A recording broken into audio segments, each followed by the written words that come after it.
Thank you for watching Colorado's Fruit Growing History. This presentation by Montezuma Orchard Restoration Project is made possible through a History Colorado State Historic Fund educational grant and by MORT members and donors. While many people poured into Colorado seeking silver and gold, a few imaginative settlers believed that money could be made by providing fruit to the cities, towns, and camps spreading out across the territory. They planted peaches and pears, plums and apricots. Many acres would be planted in pie cherry orchards, especially in Larimer and Fremont counties. Initially, though, and for decades after, apples were the dominant crop.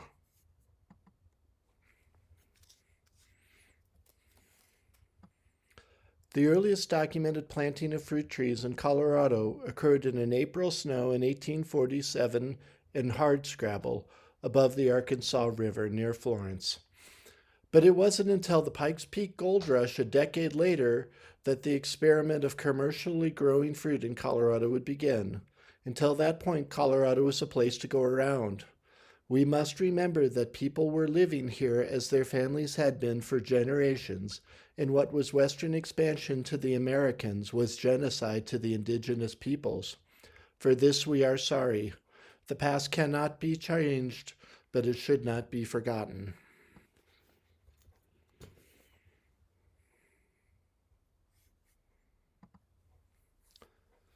There are many stories of Jesse Frazier coming to Colorado in an ox-drawn cart between the late 1850s and the early 1860s, leaving a country being torn apart by civil war.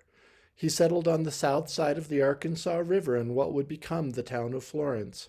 Over the years, Frazier would plant thousands of fruit trees, and thousands of his fruit trees would die from drought, grasshoppers, and winter kill.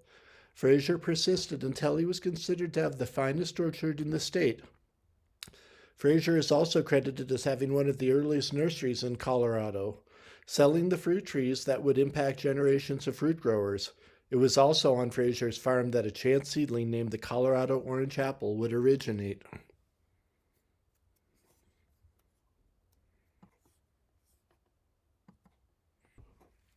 In 1817, William Cox described 133 of the most estimable apples in his book, A View of the Cultivation of Fruit Trees.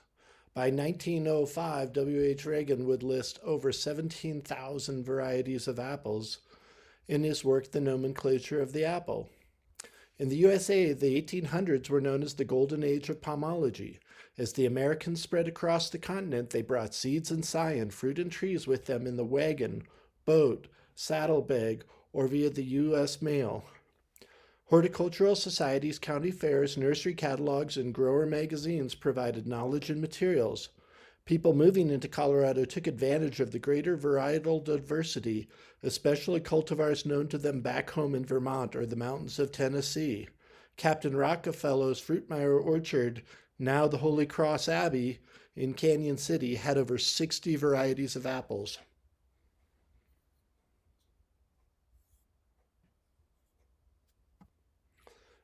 Eventually, the Colorado fruit industry would be broken into districts that described where the fruit was actually grown. The Arkansas River and its tributaries became the Southeast District. Centered in Fremont County, this is the old soul of Colorado fruit growing. Besides its early start in orchards, the Southeast District benefited from the established trade routes along the river and the bustling city of Pueblo. Canyon City was to apples and the early fruit industry similar to what we think of as Palisade and peaches now. It was dominant.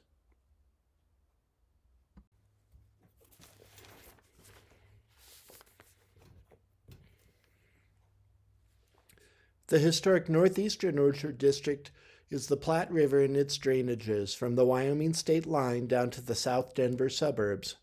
These were the orchards of Perrin and Fisk in Denver, the Lees along Clear Creek, the Madison Orchard in Westminster, George Webster and Hygiene, and James McClelland along Fossil Creek.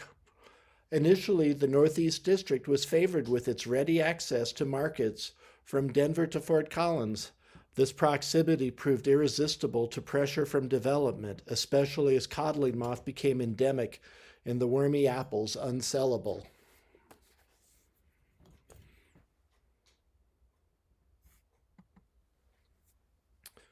When one night James McClellan told his wife at supper that he could buy railroad bonds for half the face value and trade them in for land at full face value so that he could plant an orchard, the workers all around the table all thought him crazy to think of growing fruit in Colorado. One day McClellan would have 100 acres and orchards near Fort Collins. McClellan's friend Charles Pennock created a one-man experimental station at Bellevue, hybridizing cherries and plums and trialing many varieties of apples. He and McClellan's bold experimentations proved what was possible. Pennock's handwritten nursery list is a gem of Colorado's agricultural past.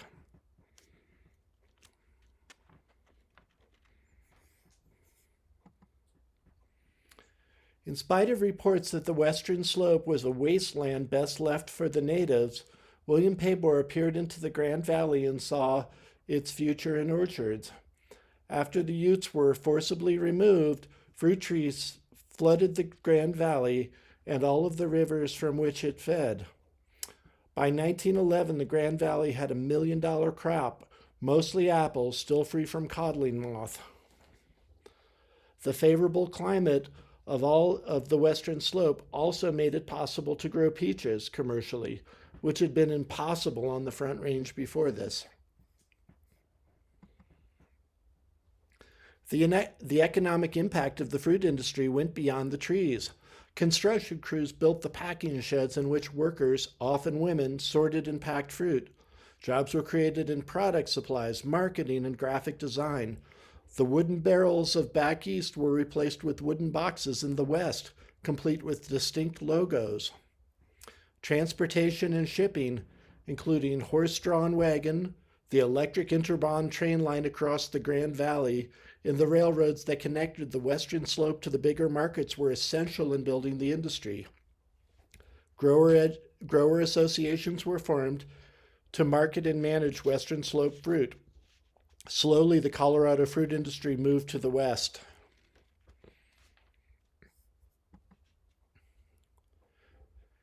In far-off southwest Colorado, families from the eastern Tennessee Hill Country and settlers from Maine would meet in McElmo Canyon, the blossoms from their fruit trees blanketing the canyon floor. Through his tireless promotion of the fruit industry, his willingness to share and teach, and his ability to graft and nurse fruit trees, Jasper Hall became the fruit wizard of Montezuma County. If something happens that you don't understand, Hall said, don't be afraid to ask your neighbor, as we all live and learn. There were around 500 varieties of apples historically grown in Colorado. Many of these cultivars would have come into the state by simultaneous pathways, wagon or train, mail order, or freight passage, making it difficult to know who brought what into Colorado, when, and from where. The Thunderbolt is a notable exception to this. More commonly known as the Hoover from Orangeburg, South Carolina, Jasper Hall brought the Thunderbolt, as it was known in Fall Branch, Tennessee, into Colorado, possibly following his wedding back in Tennessee on January 30th, 1894. Within a decade, the Thunderbolt was being grown across Colorado due to its attractive appearance, brisk acidity, and long keeping ability, an especially important trait before refrigeration.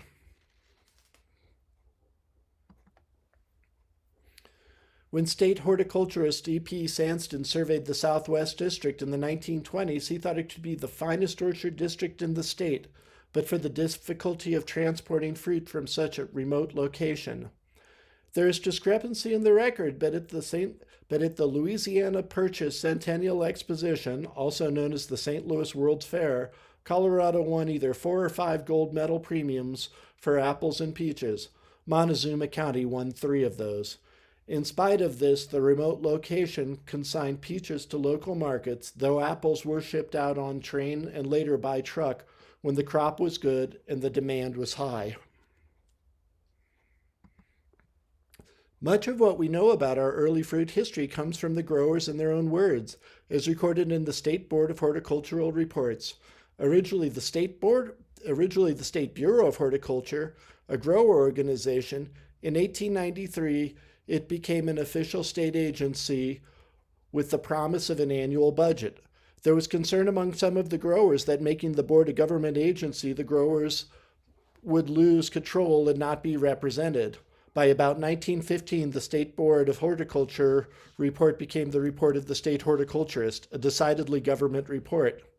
One of the more interesting people from these early reports was the longtime secretary Martha Shute, fired because some thought that a man would do her job better, reinstated because they did not. In the late 1800s, several factors came together to end Colorado's initial period of diversity and experimentation. As the codling moth became endemic in the orchards along the Front Range, many growers, especially in and nearest Denver, could no longer grow apples for the purpose of feeding and propagating more codling moths, so the land was sold for development. As the county became more industrial and less agricultural, farms became further from populations and bigger, more specialized commercial affairs. Fewer varieties fit better into this new food chain, so many of the old, diverse cultivars were ripped out or top-worked into just a few of what were considered the right varieties, including the promising new delicious apple.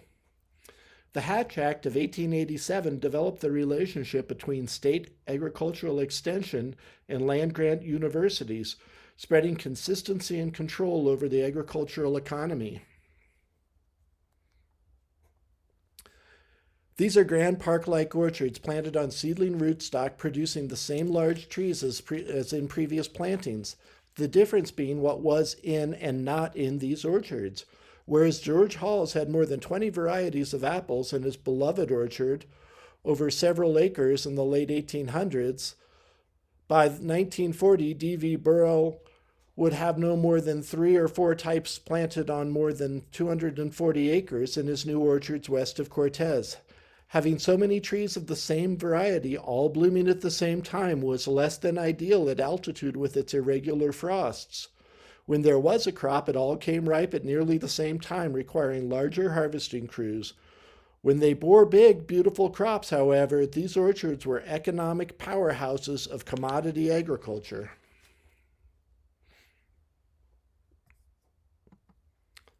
By the 1920s in Colorado, most new apple orchards were planted in 3 varieties of apples: Rome Beauty, Jonathan, and Red Delicious. As the number of cultivars dropped and the size of orchards increased, cultural practices changed with increased infrastructure and labor demands. Packing apples into boxes in the orchard, field pack, as it was known, was no longer considered a good enough quality standard. This meant there was a need for packing lines which sorted and graded the fruit by size and quality. Sorting and grading was done to industry standards as explained by local extension agents. The shorter harvest window associated with fewer varieties also required greater storage and especially cold storage capacity. The impact of the orchard economy grew with the orchards. The early water rights many orchards enjoyed were supplied by an increasingly complex system of reservoirs and ditches managed by increasingly powerful irrigation companies. Railroads and the transportation possibilities that they represented first came into Denver from Cheyenne in 1870 and then spread over the state over the next 20 years, enabling these large new orchards to access distant markets out of state. With frost always a concern, different methods were deployed to keep orchards warm, always at a high expense of time and fuel for the grower. Some good ideas, like harvesting on stilts, never caught on in spite of lofty expectations. If stilts didn't measure up, then another Colorado invention would become an industry standard. The idea belonged to a now forgotten wife that got the inspiration of a picking bag that could be loaded from the top but emptied from the bottom from her apron. Sprayers necessary to battle codling moth with extension-recommended potions transitioned from horse-drawn equipment to tractor-powered implements. With the increase in labor demand came the need for labor housing, especially after much domestic labor became caught up in World War II. As orchards near Denver were ripped out for development because of crop damage from codlingmouth, growers in Larimer and Fremont counties began planting thousands of pie cherries. Cold hardy, pest resistant, and able to be processed at canneries in and out of state, cherries would dominate the northern Front Range around Loveland, Berthoud, and Fort Collins. Sugar and rubber shortages during World War II would cripple the industry. Then a series of hard freezes would kill blossoms in trees alike until the land was more valuable for houses. Fremont County would lose much of its orchard ground to the growing prison industry. By the 1920s, codling moth, and to a lesser extent, soil salinity caused many of the apple orchards in the Grand Valley to be abandoned. Favorable locations, especially around Palisade, were planted into profitable peach orchards. To this day, Palisade remains one of the greatest peach growing districts on earth. In Delta and Montezuma counties, in the high altitude orchards with cool nighttime temps, codling moth never became fully endemic, and development pressure slight. Occasionally, a branch from a tree will have characteristics that are different from the rest of the tree. Sometimes it can be the color of the leaf, sometimes it can be the color of the fruit. Often these branches revert to what they were. Other times, these sports, as they are known, remain what they have become. Red sports have skin that gets red sooner than the flesh is ripe. Growers love these red sports because they could be harvested sooner and stored longer, even if flavor was sacrificed. Some sports set more fruit than the mother tree because they have more fruit-bearing spurs closer together. Growers were also quick to note that these spur trees were naturally semi-dwarfing, which allowed them to plant more trees per acre, but still be able to use their existing tractor and implements. With land development pressure in orchard land, increased productivity was important.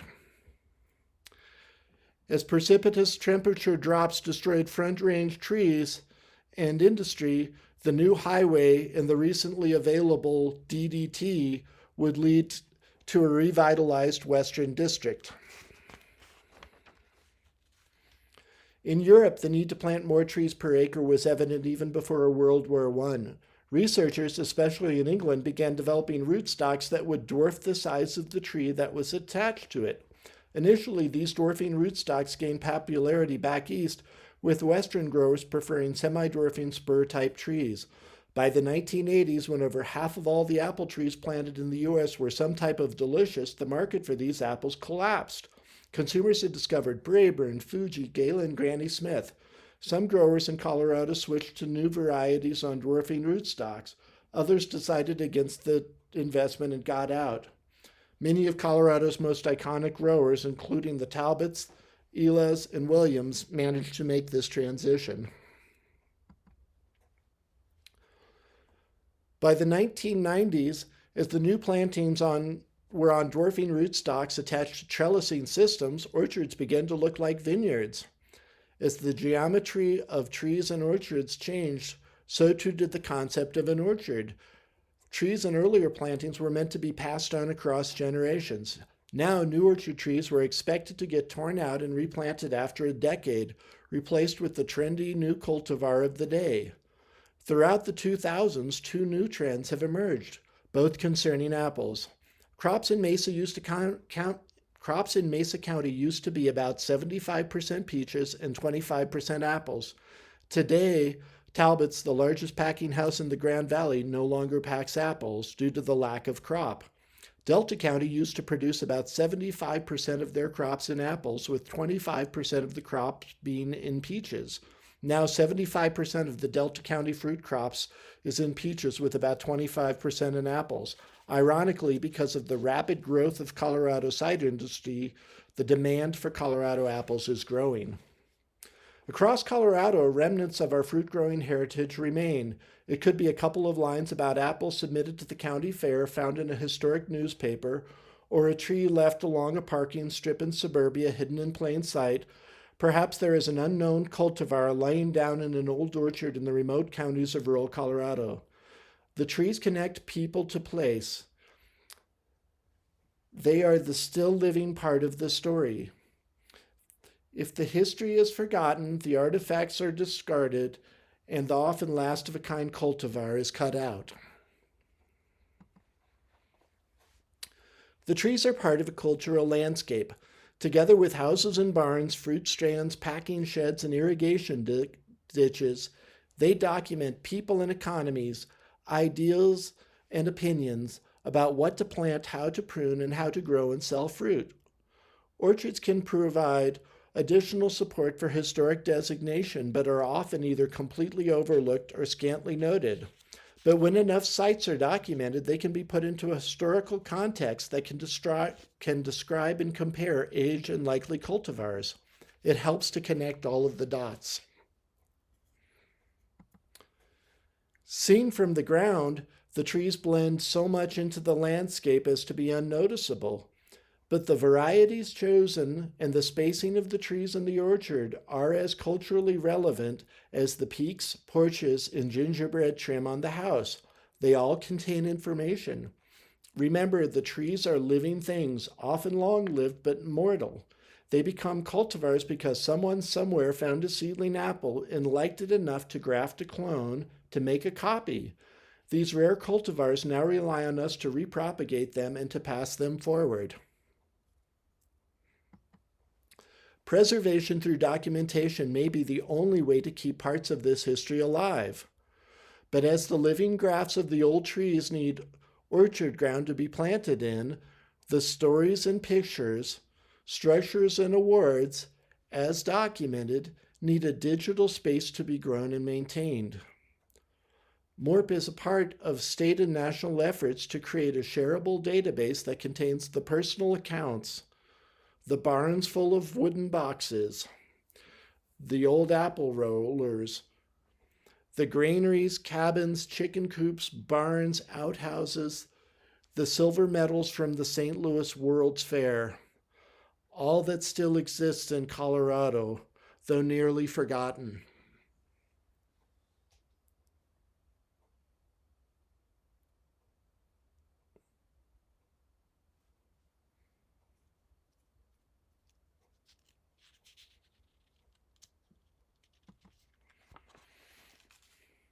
Because apple trees can live a long time, even hundreds of years, we thought that we might be able to find some of Jesse Frazier's apple trees still alive. Our friend Paul Telk took us to this tree in Florence, just down the river from Frazier's farm. It was the oldest tree in Florence when the father of the current 80-something-year-old owner of the property died over 60 years ago. People back then thought it was one of Uncle Jesse's last trees. It looks to have been planted and pruned up high in a world before barbed wire kept livestock from the trees. DNA analysis showed this tree to be unique unknown, living without a known match, but living for all of these years. Trees like this are not just about our past. If preserved and repropagated, they give professional growers and homeowners a new crop unusually well proven over time. They also link past, present, and future in the most tasteful of ways. Thank you for watching this presentation. More information is available at montezumaorchard.org.